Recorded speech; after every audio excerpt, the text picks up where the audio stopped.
What's up, everybody? Welcome back to the channel. Thanks for hanging out. We got some more Armada for you guys today. So the latest wave for Clone Wars expansions have come out here, and this is the Pelta-Class frigate for the Republic. So we, of course, already have the Pelta in the game for the Rebels from earlier, but this is certainly a different look for it, and we'll get everything open here, and we'll see what the Republic version has to offer us. So we'll be right back.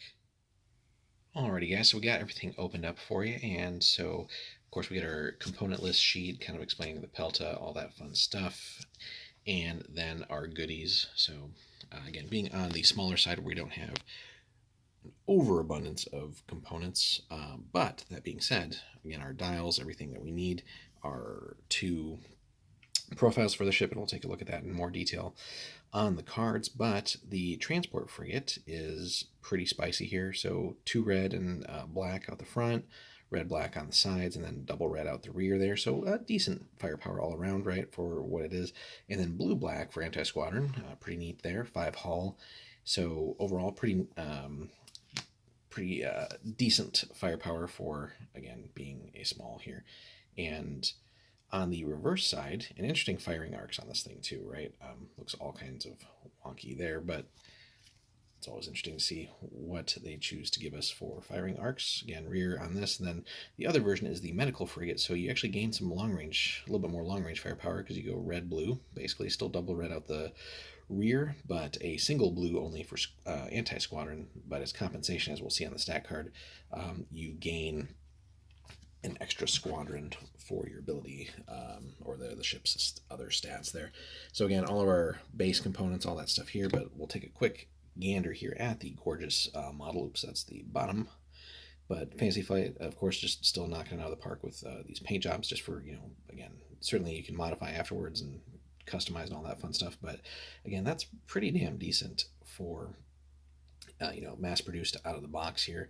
Again, we got our iconography and everything on here. This one's interesting too, a little bit different than the existing model because of the wings, if they, whatever we want to call them, not really true wings. But anyway, tucked in the rear here, again, the one major engine. And then on the bottom, and again, our base connector thingy. So from the front as well. So really cool, really sharp looking model, and kind of fits in with everything else for the Republic paint scheme wise.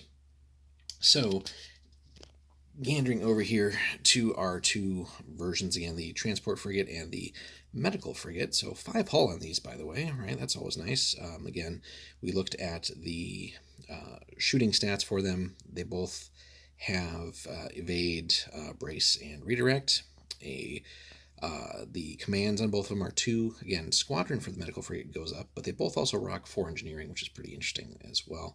And then fairly maneuverable, but just again, I think the as was with the other version of the Pelta, right? I think the Achilles heel, of course, is the slower speed, but again, super maneuverable here, up and close. The reverse side, again, this is this new format. We're not dealing with tarot cards anymore. So still getting used to that. 45 points for the transport base cost, right? And medical frigate actually will run you a little bit more. And then we can see our upgrades there. A little bit of a difference, right? As we can see. So first 3 are basically the same, but then here we have our key difference there, okay?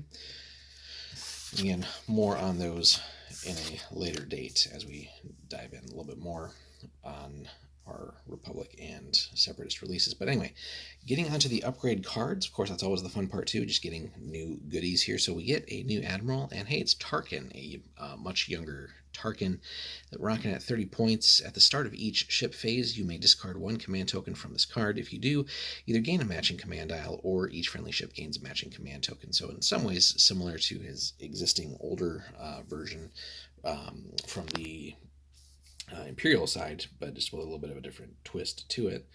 We get also a younger Yularen here, Admiral Yularen, coming in at 24 points. A little bit more flavor text on this, or not flavor text, but rules text. So when a friendly ship resolves that command, the squadron command, if it spent a token, it may activate 1 additional squadron, so that's always nice, right? When a friendly ship resolves the engineering command, it may spend engineering points on the following repair effects. So, repair squadron.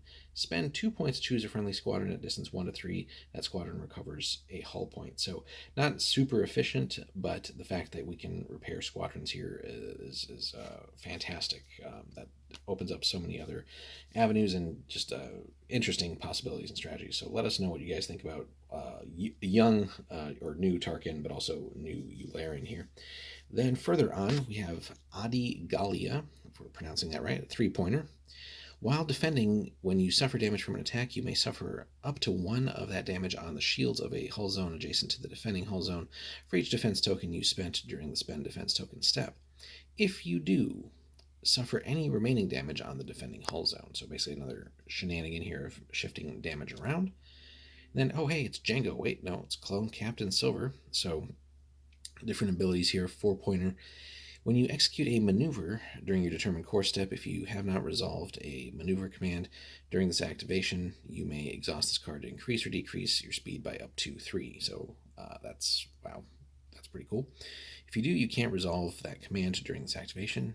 You can spend defense tokens from this card to ready it. So again, another one that will be exhausted but then readied as well. So 0-pointer here, so those are always interesting, right? Mercy mission. So before deploying fleets, unequip this card and choose a friendly small ship that's not your flagship. Equip this card to the chosen ship, even if it doesn't have the proper icon in its upgrade bar. At the end of the game, if you are within the enemy deployment zone, increase your score by 40 points. That's really cool. If you were destroyed, increase your fleet value by 20 points. Wow, nice. And again, tying into flavor things here from New Hope, right? You're not on a mercy mission this time, so that's just really cool. And then we get 2 titles. So overall, liking FB88 more, but again, let us know in the comments which you guys prefer. So let's actually just put them side by side so we can have that wonderful comparison. So FB88 and TB73, so 1 point difference between them, right? 4 and 5 respectively. When you reveal a command, you may discard your top command out. So just being able to filter that and just get flexibility is really, really neat. So something that I think is just going to be useful throughout the game, right? TB73, on the other hand, after you deploy, you gain an additional evade defense token, which is still pretty cool. And again, an extra evade is an extra evade. Let's be honest.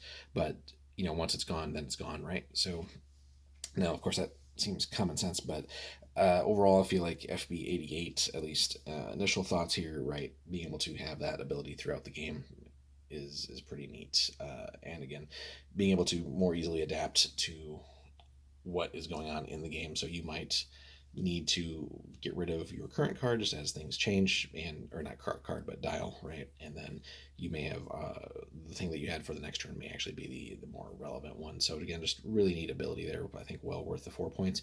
But anyway, as always, let us know what you guys think about any of the cards, new upgrades, the titles, the ship itself. Where do you see the Pelta fitting in with Republic forces versus, again, its more or existing role that it had with the Alliance fleet. So hit us up in the comments, guys. As always, thanks for hanging out. Really do appreciate it. Hit us up with a like and a subscribe as well. Always helps us and continues to help grow the channel. And then we look forward to bringing you some more Clone Wars Armada in the near future. Take care.